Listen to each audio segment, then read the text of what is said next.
I've been in the ethical marketing area since about 2000 when I was at Saatchi's, and we tried to set up what was really a very early pioneering idea in trying to encourage clients to be a little bit more socially responsible.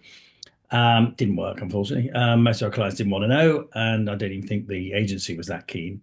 However, I founded two agencies built around ethical marketing and a number of consultancies, including with Marcus. We started My Social Impact 2 years ago. My area has always been, I've always been passionate about this idea that brands should be socially responsible and they should do good. It's quite interesting if you look through the history of businesses, they have for decades, but in fact centuries, supported communities long, long before we've sort of put it into frameworks. So the ESG framework, which is one which most of you are probably familiar with, as I assume that's why you're here, just a reminder of environmental, social, and governance, really came into existence around 2004. And it was originally designed really to measure more financial performance, but mainly for the benefits of investors. However, it has become much bigger than that, and it's used by most companies now. And following a recent directive for the EU, now all big companies have to actually report if they're trading the EU. It is a legal requirement for some of the British companies of size, and by 2030, it'll be a requirement for most middle-sized companies as well in the EU. So it's becoming a framework that's being very popular and used by a lot of companies. It's a very good framework in a way to talk about your environmental impact, your social impact, and your governance. There are a lot of issues with it, which I'll cover in a minute, actually. There has been a lot of opposition to it, especially more from America, where some of the big investors see it as a distraction from profit. A lot of criticism about the fact that to implement a lot of the environmental processes, especially the ones which are now legal, required, is very costly, incredibly costly, and often with very little payback, and not a lot of evidence that there's enough consumer demand. Although they say one thing, it doesn't always translate into actual purchasing. Also, people like Elon Musk call it a scam. And I don't think you're going to see a lot of support from Trump's government. We're already seeing that people are sort of moving away from worrying about ESGs in America because Trump really doesn't care about them either. The S bit of it is the interesting bit. And what I'm going to sort of talk about, we talk about a climate crisis, which fits in with the E, but I actually want to talk more about a social crisis. We have a massive social crisis. And I think we're way behind on the S than we are on the E. The E is very advanced. There's a lot of advancement in terms of frameworks, measurabilities, companies doing all this. We've analyzed over 100 CSR reports. What is interesting is that when you get to the E, it's very thorough. It's very detailed. It's pages and pages and pages. Most of these reports, when you get to the S, it's kind of like 2 pages. In some cases, literally, it'll be we're given to this charity. Then they got the basically the DE&I section, which is diversity, equality, and inclusion, which some believe should really be in governance, not in S anyway.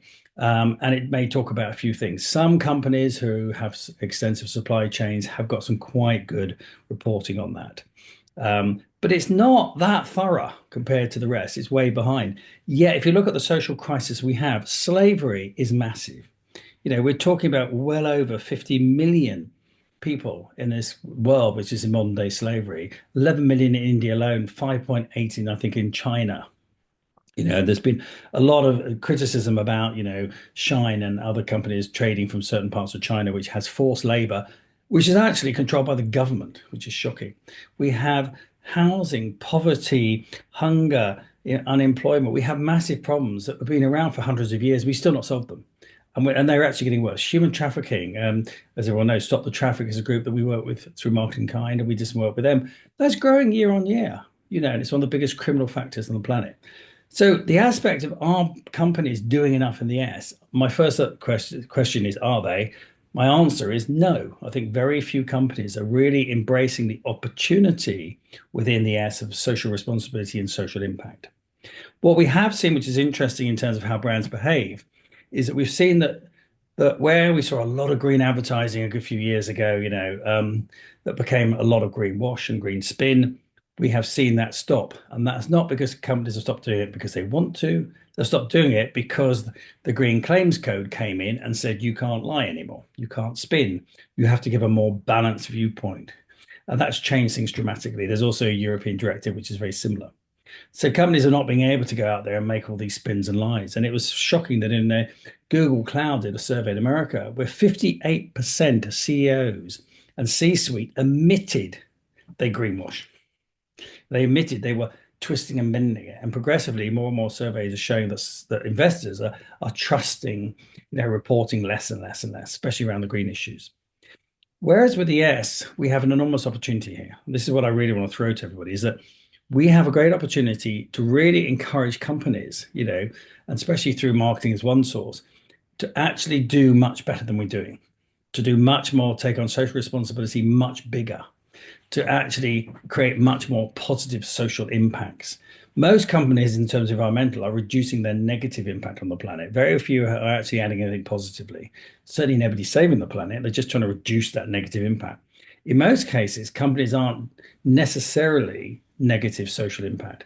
If you're in the fashion industry, probably yes, because if you like Shine and many of the other brands, you are involved somewhere along the line with sweatshops.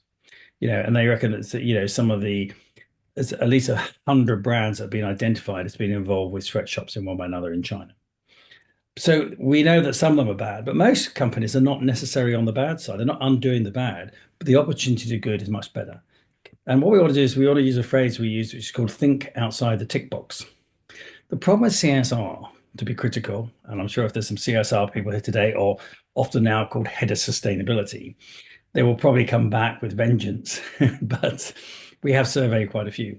And a lot of them feel they're forced almost into this corner of tick box tokenism. Yes, we can give to a charity, tick box. Yes, we've done that. We've got this DE and ISA, tick box. We've even got health and safety. Seriously, is that really an S thing? I mean, isn't that a legal requirement? And we have various other things we can take. Maybe we help some schools, maybe we do a bit of sponsorship of this, maybe we help in some community activity. This is all good, but it's minor, you know. And I think where we find it, what is interesting, and we've done this through research, how much the consumer is actually looking for companies to do more. We took an ad that was done by Sainsbury's called, we're going to be net zero by 2040. And we researched it among a consumer panel we had. We researched it among students at Bournemouth University. And I had a very interesting conversation with a lady senior lady at Sainsbury's who's now left, who I later found out in the conversation was responsible for the ad. Embarrassing moment. You go, yeah, you criticize it. And she says, you do know I did that ad. And you go, no. But it was an embarrassing moment. But the research came out that firstly, everyone thought it was far too late. Students would say, we'll all be gone by then. Most of the consumers said, this isn't a commitment. This is an excuse. This is like a report. We'll sort it out in the future. It was only focused on Sainsbury's. It was terrible ad, by the way. And it just didn't show any real commitment and convinced. And a lot of people said net zero, that's just another load of greenwash tosh, isn't it? What we found out was in the feedback from the consumers, he said, what are you interested in? Number one was slavery. It was really big, this idea, going from the fair trade aspect through to anti-slave, no slavery. This is what they want to know. Are your brands slavery free? Are you actually making sure that your supply chain is slavery free? Yet nobody wants to talk about it. And this is really big. And when you look at the size of slavery, this is as big a social crisis as we have a climate crisis. And we need to see it as such, just think it's a nice to have. And that's one thing I'm very big on championing at the moment. When brands, we found out from other research that when brands actually embrace social issues that are a bit more innovative and interesting, one of my clients is a fairly large retailer. They're a Quaker company, so they put 2.2 million back into society. We find that it has a fantastic knock-on effect. It's great for the brand reputation, great for the brand equity. It's good for recruiting staff. It actually has an acquisition positivity. People actually think, oh, I'd quite like to deal with them rather than someone else. It's great for loyalty, and it makes people feel good about the brand. The brand feels good and everybody wins. And so it actually does show a positive ROI. And we've worked with this one company to actually, instead of randomly doing stuff in society, we've now got it much more engineered and planned, that it does a lot more positivity, but it actually has some more positive feedback. So the S is an opportunity in terms of business terms. In terms of marketing, there's a massive opportunity to move the narrative away from this the old USP being just some kind of faster, quicker, whatever, to actually about more caring. And that's where I think there's a great opportunity to focus more on the fact of saying it's not just what we make, it's what we do. What impact do we make to people, communities, and society? And it's very important to have those three in mind, actually. So we think the narrative needs to move to that in terms of marketing. We think companies need to be doing much, much more. And we think that there is a crisis, that is a bigger crisis, that needs to be balanced. We think that the balance is very good, that we've done a lot of environmental. We're still not doing enough. But when you compare it to the social side, it's we're way, way behind the curve. I mean, there is a tremendous amount of stats actually, which can be very critical of the green agenda and the environmental agenda in terms of how companies have been measuring it. Now, I think one thing to say is that if you're looking at ESGs, it's a measurable framework, which is fine. But I would always recommend that you start looking more at your performance against SDGs, which is Sustainable Development Goals, which came around in about 2015, which is much more important because they have got 17 different major titles. They then subdivide into about over 140 odd little subsections. And I do see them referenced a lot in the CSR reports, but not very granular. They usually just sort of go number 60, number four. When you break them down, there's at least 10 usually in every section. And there's a lot of other actions within that. So if you are looking at a company trying to be more ethical, you want to look at that. If you look at the numbers, you tend to see if you look at the 17 SDGs, there's a lot of overlap, obviously, between environmental and social. Then you've got about nine are environmental.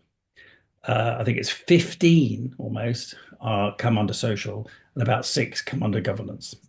So you actually see that a lot of SDGs is far more about people than it is strictly about planet. I mean, planet's about one third to two thirds.